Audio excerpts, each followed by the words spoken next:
Hi, welcome to செல்விஸ் kitchen junction. இன்றைக்கி எறா தொக்கு எப்படி பண்ணுறதுன்னு பார்க்கலாம் வாங்க.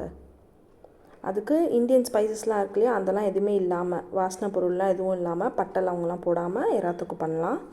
ஃபஸ்ட்டு ஒரு பேன் வச்சுக்கோங்க. பேனில் ஒரு குழிக்கரண்டி ஃபுல்லாக ஆயில் போட்டுக்கோங்க.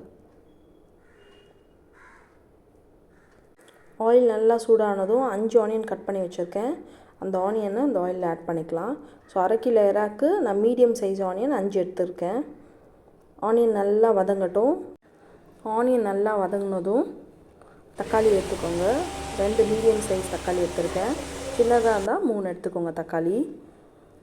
அப்புறம் தக்காளி வெங்காயம் வதங்கிறதுக்கு மட்டும் சும்மா ஒரு 1/4 ஸ்பூன் உப்பு போட்டு வதக்கி எடுத்துக்கோங்க. நல்லா தக்காளி குழஞ்சி வந்த உடனேயும் எறா மஞ்சள் பொடி போட்டு லாஸ்ட்டாக வாஷ் பண்ணுங்கள், ஓகேவா? அப்போ தான் ஸ்மெல் வராது. ஸோ அப்போ நரம்பெல்லாம் எடுத்து க்ளீன் பண்ணி வச்சுருக்கேன் நான். 1/2 கிலோ எறா அதையும் இதில் போட்டுட்டு தேவையான அளவு குழம்பு மிளகாத்தூள் போட்டுக்கோங்க. அப்புறம் அதோடவே தேவையான அளவு உப்பு, இந்த குழம்புக்கு எவ்வளோ தேவையோ அந்த அளவு உப்பு போட்டுக்கோங்க. அப்புறம் ஒரு 1/4 ஸ்பூன் மஞ்சள் பொடி,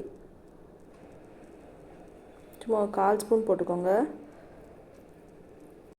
ஸோ இதில் தண்ணி எதுவுமே ஊற்றக்கூடாது.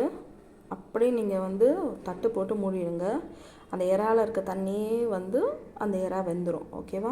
ஸோ இதை சிம்மில் போட்டுட்டு தட்டு போட்டு பாருங்கள். நான் தண்ணி எதுவுமே ஊற்றலை. கொஞ்சம் நேரத்தில் எப்படி இருக்குது பாருங்கள். இதில் நல்லா ஒரு கைப்பிடி அளவு கொத்தமல்லி எடுத்து போட்டுட்டு நல்லா வதக்கி எடுத்துக்கோங்க. ஸோ இதில் பெப்பர் போடலாம். மழை டைம்லலாம் செஞ்சிங்கன்னா நல்லா ஒரு ஸ்பூன் பெப்பர் போடுங்க, சூப்பராக இருக்கும். இப்போ வெயில்னால நீங்கள் பெப்பர் போடாதீங்க, வெறும் கொத்தமல்லி மட்டும் போட்டுட்டு நல்லா வதக்கிக்கோங்க. கொத்தமல்லி போட்டு ஒரு 2 to 3 மினிட்ஸ் அப்படியே விடுங்க.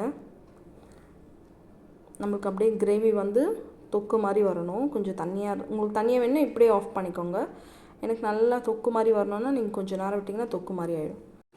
நீங்களும் இதை உங்கள் வீட்டில் ட்ரை பண்ணி பார்த்துட்டு எப்படி இருந்ததுன்னு சொல்லுங்கள்.